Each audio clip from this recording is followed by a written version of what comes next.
Welcome into Spurs Live, the playoff edition, as we wrap up game number 7. Denver will move on to take on the Portland Trail Blazers in the conference semifinals. Game 1 of that on Monday night. But, boy, this one just rips your heart out.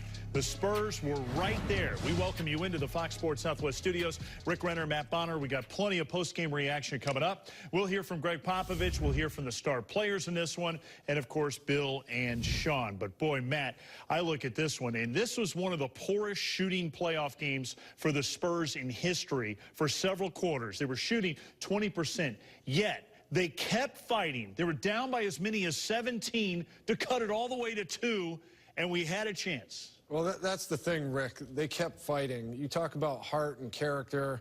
As someone who played 10 years on the San Antonio Spurs, a former Spur, I'm proud to be a Spur in this moment. Because there were so many times during this game they could have quit, they could have given up. Nothing was going their way. It seemed like they could never get over the hump, but they kept pounding the rock. They kept battling. They stayed aggressive. They stayed with it and gave themselves a chance to win in the end.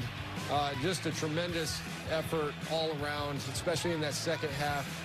I wish they got off to a better start. I wish they shot the ball halfway decent. They would have won this game. How about this fourth quarter? It was just an amazing comeback because you're chasing. This is the last play, and they really needed a foul but wasn't able to get it done. Yeah, the differential wasn't enough to where you could play it out. It was a two-possession game. So, you know, I'm sure we'll hear what Coach Pop is thinking. Yeah, we'll hear more on that in just a moment, but obviously they needed to stop the clock to give themselves enough time to have an opportunity to, you know, either tie it, send it to overtime, but they never had that chance as the clock went away. Well, Bryn